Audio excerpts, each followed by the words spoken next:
అసలు అందం అంటే ఏంటి? అది రూపమో, రంగో, అలంకారమో కాదు. ఏ ఒక్కరి జడ్జ్మెంటో, అభిప్రాయమో కాదు. ఒక కవి వర్ణనో, చిత్రకారుడి బొమ్మో కాదు. మరేంటది? అందమంటే గుణం. అమ్మాయినై ఉండి చెప్తున్నా, I don't want people to call me beautiful.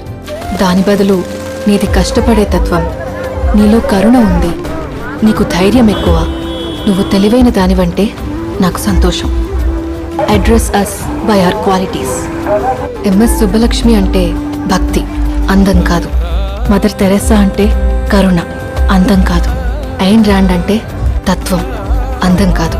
Saraswati అంటే విద్య, దుర్గా అంటే ధైర్యం, గౌరీ అంటే తపస్సు, లక్ష్మి అంటే శుభం. ఇలా ఏ దేవతనైనా ఆమె క్వాలిటీస్ కోసమే పూజిస్తారు, ఆమె అందం కోసం కాదు. నీ గుణాలే నీ సంతకం అవుతాయి, నీ అందం కాదు.